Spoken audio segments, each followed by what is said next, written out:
Hey, remember when there was like this whole thing where people were going comatose randomly, like that one train conductor? That's hasn't come up in like 40 episodes or something, hasn't it? Or remember how there was a guy in the black mask and I thought that was going to be Futaba? Because, like, she called herself Alibaba and Morgana, and that's like part of the story, and it even looked like a cat mask. And then we haven't heard anything about that for like 30 episodes? Remember how the main characters continuously try to convince you that they're going to actually do something, but then they don't? It's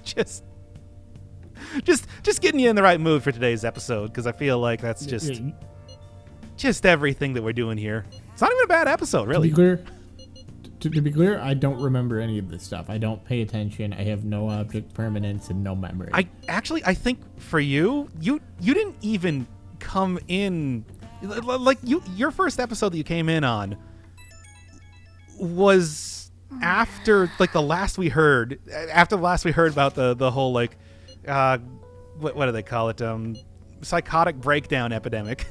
Yeah, they mention it every so often in like the chatter text and chatter occasionally text, on the radio or whatever. Goro occasionally says something. By the way, last episode I completely forgot to mention. Yeah, we gotta go do more with Goro's storyline. I keep forgetting about him. Oh yeah. He's definitely going to be a social link, right? Oh, he was already a social link. We went and played pool with him. Oh, okay. Oh, that's right. Yes, he was a real. All right. He was a real sardonic ass, which I liked. Yeah. Yeah. He's got a lot of character, unlike most of the characters in this game. This character-based game. Speaking of which, we're doing a lot of Takemi today. Anyway, but yeah, it's like, I don't know. Yeah, he mentioned it once, like when he was talking with Najima, and you haven't heard like anything about that. It's just weird that in a game that is this long, that you would go this long without actually talking about the what's allegedly the main plot line of the game. Yeah, the main villains and the main thing they're doing. We just don't ever talk about it unless it comes up organically in the news. Yes. Yeah. Well, no, I mean, it's like breadcrumbs, but in real life. Like, you don't actually follow breadcrumbs in real life. They're just kind of like, oh, there's a crumb on the ground. Like the breadcrumbs have rotted away at this point. Yeah. Anyway, Takemi is religious? Whatever. This is one of those expected type of things, if I'm being real with you. You think that you're giving like a surprising depth to a character when it's just like, no, it's just too obvious. It's so unobvious that it's obvious. The subversion just plays right into the expectation at a certain point. By the way, is this part of her like social link, or is this just something? It does give me points towards it, but it's not actually part of it. Side arc, yeah. So like, if you don't do it, you can still progress normally. But if you do it, you don't have to go hang out with her one extra time or something. Whatever. Okay, yeah, that makes sense. But that is a traditional thing for these games. They usually, especially during like the summer months, just kind of give you like stuff to do. I don't remember it ever being this severe, but then again, I haven't played the game in like 10 years. I love that there's like a filler arc built into the structure of the game. Which, again, I don't hate, because that does give you more opportunities to just have small character moments rather than something that builds towards a larger plot line, which is the two things that like they're the best and worst at. Well, yeah, it's funny because it's like, it's one of those things I have to keep like stopping myself, and it's like, look, if this was Danganronpa, it would be a great touch. Like, okay, great. Hey, weren't you playing like Persona 4 recently? No, I haven't. Not yet. I mean, I played a couple hours of it, but so you didn't get past the intro. Pretty much not. I remember that it's like I when that game first came out back in like 2009. God, it was a while ago. Yeah, it was, I think. But it's like I got it. Well, it was after it came out, but then. Oh yeah, I just wanted to show this because hey, I'm up to 4 and no kindness, which is very in line with the game. Anyway, yeah, I remember it's just like I dropped that game for like a month just because the intro is so oppressive, and I thought it was going to be similar to this, but then it's like, and the rest of the game was also oppressive. you're like, oh, the rest of the game was really good. Like after a certain point, and we just aren't there yet. You can even roll yourself back to some of the early episodes of the series when I was just like, well, it's starting out a little bit slow, but I'm sure it's going to get a lot better. All I got to do is just get past the tutorials, right? You're like David Cross in the call-in, pre-taped call-in show sketch. You're just gradually losing your hair as this goes on. I mean, considering that it's like, what, I've shaved my head twice since we've done this? Yeah. I know. I mean, I like talking about it because it's not something that I do a whole lot. And by whole lot, I've done it twice in my life in the last year. I might shave it. It's growing too shaggy for me. Mm-hmm. You don't want to have any sort of like a shaggy dog incidents after all, or shaggy DA incidents in that case. Yeah, I mean, it wasn't me. No, that's a reference.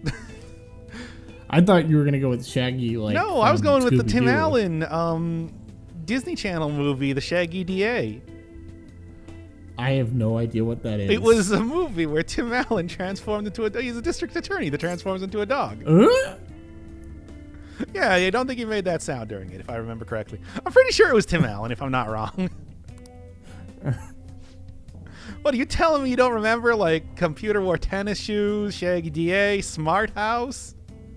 The 13th year? How many more of these movies can I name?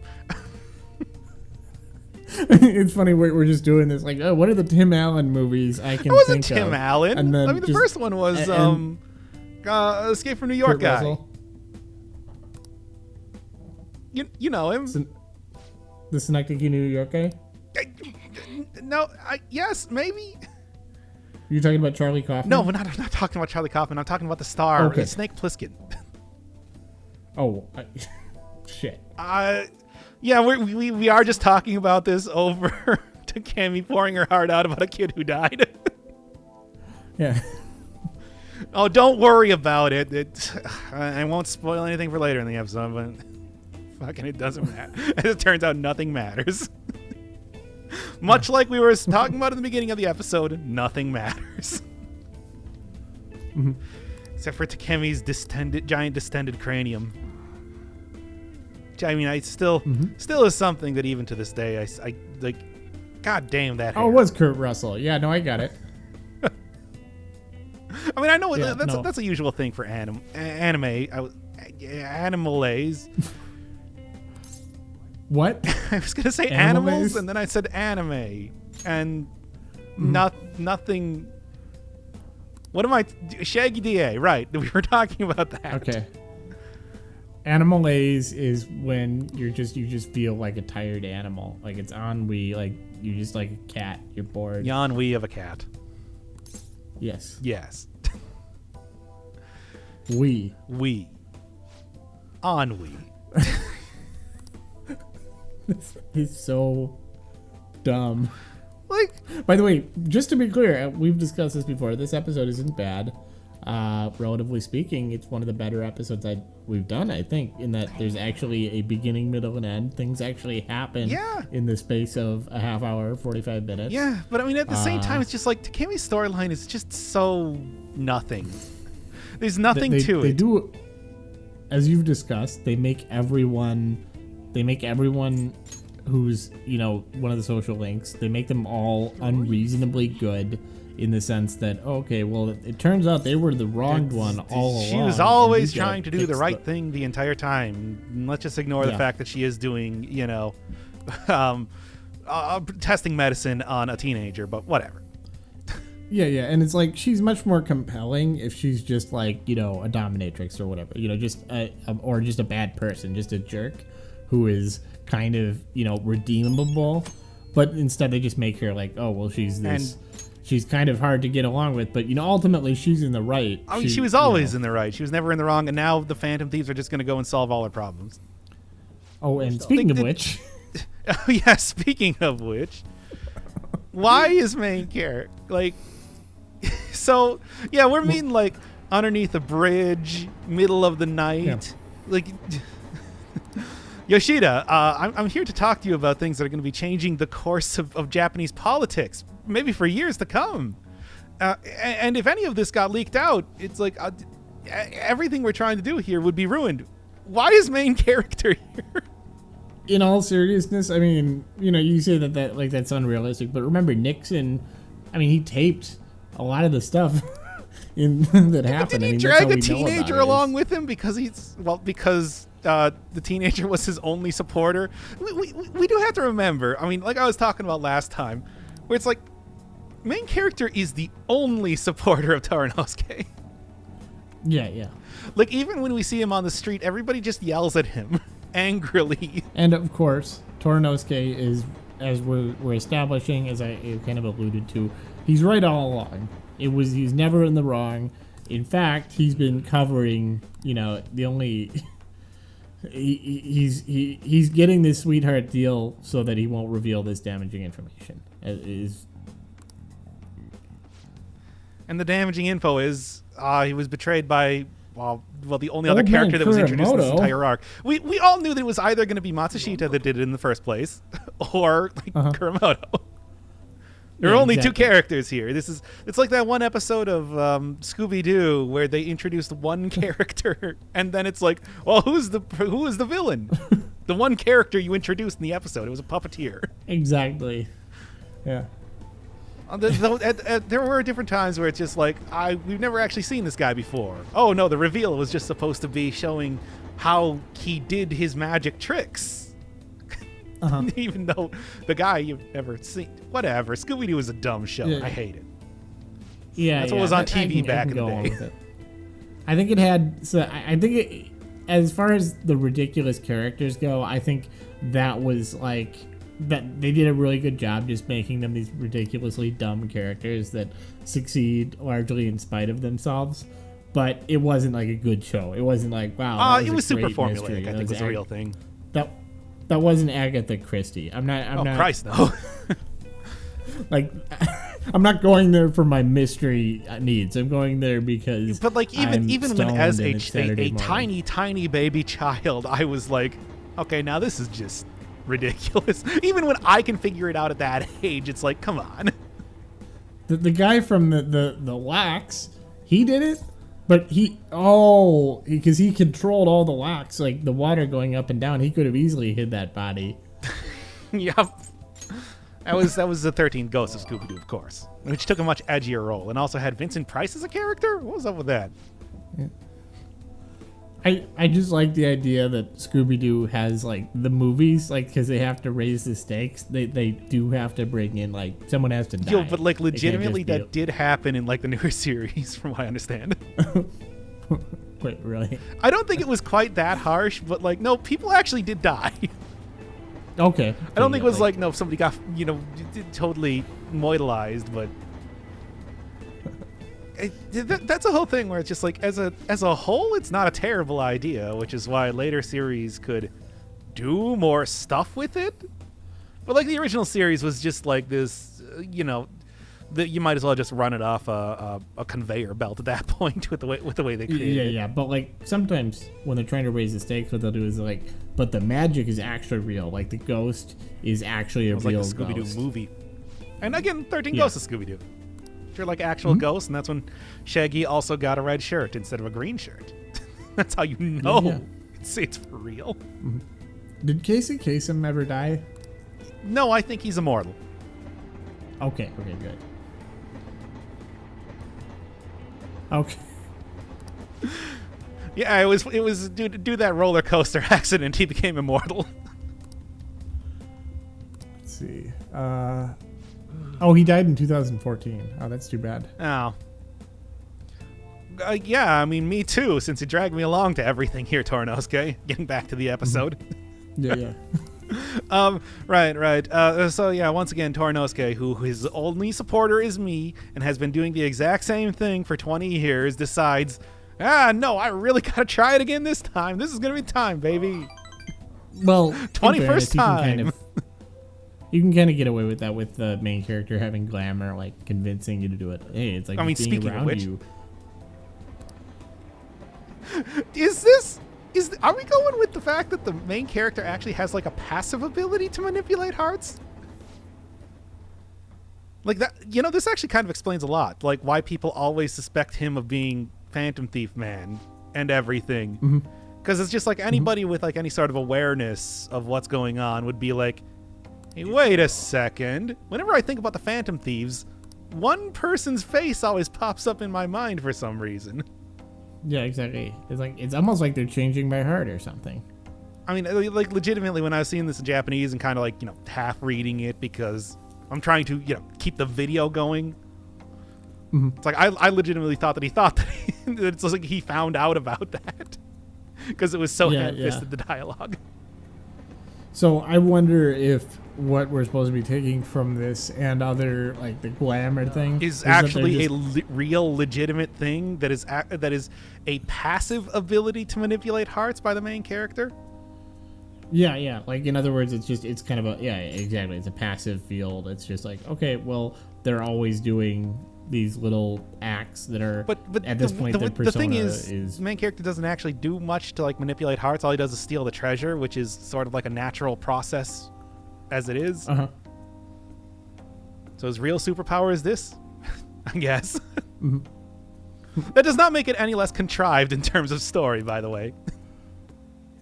This does not make the story better. This is just like almost the writers admitting that they can't write. They just make it be like, the main character's got a supernatural. By the way, that skill that I got there for getting to rank 8, called mind control. Torinosuke, you wanna like,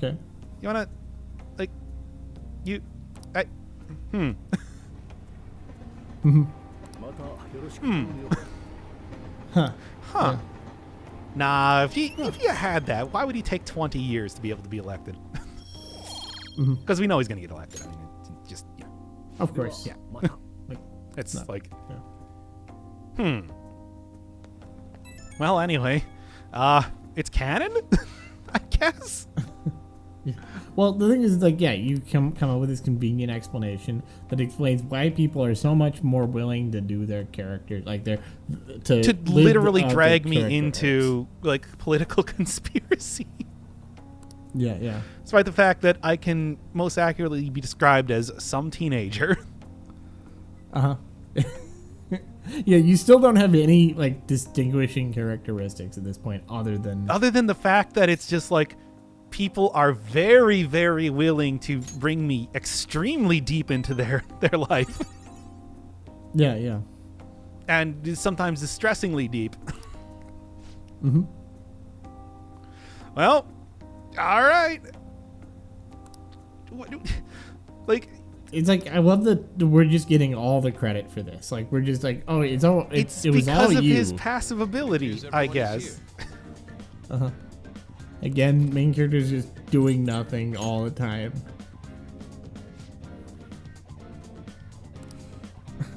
Like, is this a joke? No, it can't be.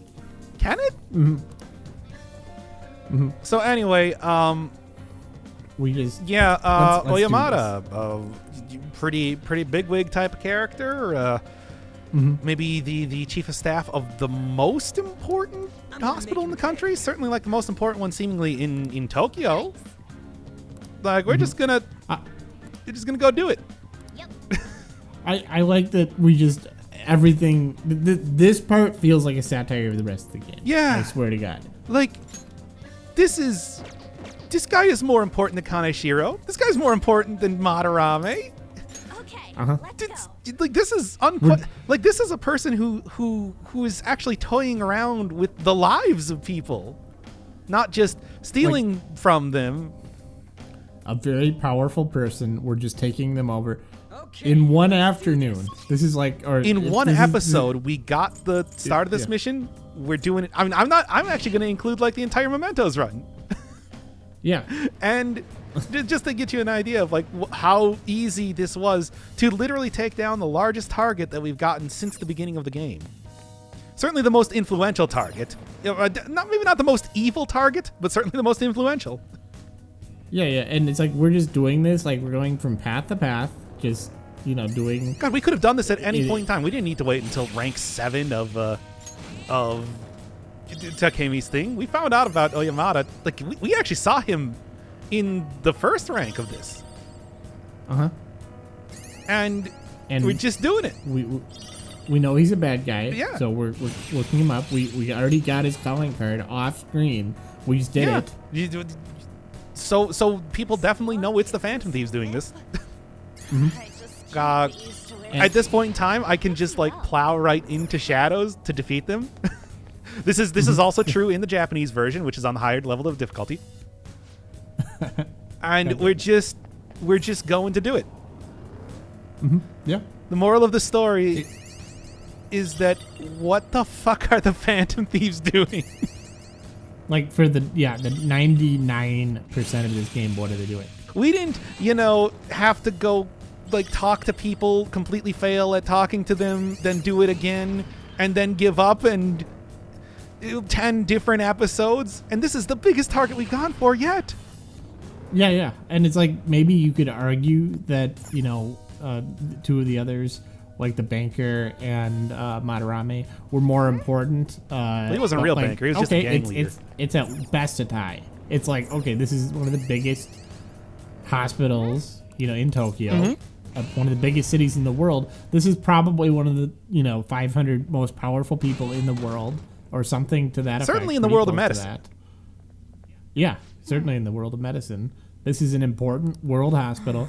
We're just taking down the head, and we're doing it in about 5 minutes, right? Yeah. I mean, it's just like you saw basically the start to the end of taking this guy down, and we've known about him for much longer.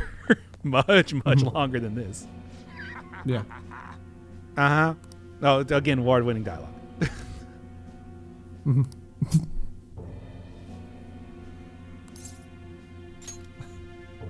All right. Give it up. Just give it up. Man, I like that the things that we said in the last episode are just literally what he's saying right here. I mean, I know this is the shadow and everything, but still. I love that. Yeah, he's just like, he's so it's like evil. He's already so cartoonishly evil in real life, and then it's like to ratchet it up. They just have to basically do like this stupid commentary that we're doing as far as dialogue goes. Yeah, it's just like he just shows himself to be like he's a baboon. LP writing. That's tough. He's an Egyptian god of knowledge. One of the generic characters that I fought a million times in Futaba's palace. And even though, like I said, this is the easier difficulty version of the game that I'm playing, it's still just about the same in the Japanese one. There we go. Again, biggest target so far. And we just went and we did it. Yep. We just went and did it. It was not didn't have to go and discuss and like buy sushi and fuck around for days and days and days. We just went and did it. All right. We should be doing this like 7 times a week, man. The audience who is watching, tell me if you still are defending this game, why couldn't they have done this for even just a small fraction? Again, nobody's watching, but a small fraction of this. Why didn't they just do this matter-of-fact thing with all the boring bureaucratic parts of like talking to random people and then going back to them and then like figuring out their name and pretending not to know things that are obvious? Like, why did we have to do that? Why couldn't we just get in the van and start going to the palace? Yeah, well, otherwise there would be no game. But why aren't there like a million quests like this? So it would at least feel like when everybody's, talking about how cool the Phantom Thieves are, then it's just like, we've already done this like 10 different times. And it's like, well, of course everybody knows who the Phantom Thieves are. They did that a million times. Like literally everyone on the top 100 wealthiest people in the world, like 10 of them have been taken down and all of the rest are like building up their fortresses. Yeah, and it's like the rest are like in their palaces, like the rest of the people who actually have palaces who are not just, because the thing is the other people we've taken down in Mementos are like a schoolgirl stalker, a bully at school, some lady who was keeping too many cats in her apartment. It's like, if we did that like a dozen more times, it would make so much more sense why everybody's fucking talking about the Phantom Thieves. And then it's like, yeah, and then everybody who has a real palace, you know, it's like, well, you know, we want to take them down faster, but they're not in mementos. They're in a real palace. Yeah. And so just to be clear, do people know that if they have a palace? Presumably, it seems like it's super. Don't you remember, like back when we found out about Futaba? It's just like, hey, I checked the phone to see if Sakura came up, and he didn't. Mm-hmm. So it's super easy to check. Mm-hmm. Yeah. Like I don't know if it's as easy to check for people in mementos, but like there's so little stakes. Regardless. Yeah, and it's like, well, why don't we? And it's like, why would you mechanically make it harder? Like, unless there's like a, yeah. Well, why would you mechanically make it harder? Because the game has to be 100 hours long. Yeah, exactly. But it's like even then, this is clear again. Until we take down Medjed, this is the largest target we've dealt with, and nobody's even said Phantom Thieves once, by the way. Yeah, and you know we did send out a card. Morgana said he sent out a card. Mm-hmm. So that's also that's a thing. Kid isn't dead. We're just right, and we've also entirely glossed over the fact that Miwa is alive. Whatever. Just you know. Also, we're just faltering here. Just we don't know how to describe how stupid this is. This is like. That's also super dumb, but we haven't even touched on it just because of like. It's like a cascade. Mm-hmm. Also, everything just like is like, oh, okay, we're all just gonna validate this person because they were right all along, and it's like that's not interesting. I said before, it's like what's the moral of Takemi's story? It's that Takemi did nothing wrong. Yeah, literally. And the Phantom Thieves just kind of went and casually took care of her problem, which was Oyamata. Mm-hmm. Yeah. When it was convenient for them, because they only do things when it's convenient for them or they're forced to. So we're doing the same thing for Tornosuke eventually, right? With that, I assume so. I don't know. I mean, to be honest, like I was saying, it's like when I was kind of glossing over the dialogue, playing it the original, you know, playing it for the raw footage. It's like I thought that he was going to be, you know, trying to pressure us. That he was like, yeah, I know you're in the Phantom Thieves, wink, wink. And you know that like the next link was going to be, hey, I'm gonna make you do something because that's how they do stuff. Mm-hmm. Yeah. But like it would also have been And she's still continuing to experiment on you. Right, because the girl's still alive, so nothing went wrong ever. Yeah, so there's nothing wrong with that, and nothing wrong with anything she's gonna do in the social link. So nothing wrong. Well, really except for the time that I can date her. So yeah, but we're not gonna do that. What? Yeah. What? Yeah. I'm pretty sure that if I said, you know, instead, hey, I'm doing it for Miwa-chan's sake, instead I said, I'm doing it for your sake, that would have started it up right there too. Mm-hmm. It's like, oh, main character, your glamour is making me want to have sex with you. Because that's how this fucking game goes. Yeah. We're just like, this is such a struggle to go through this game. I don't know, like that was such an important character, and it's just like, we're gonna do that in 20 minutes as a side quest. Which, if we did that more times, that would be one thing. Mm-hmm. We didn't. Mm-hmm. Also, I think every side quest is going to be something where we end up going in and doing this just obvious thing that we should have done from the first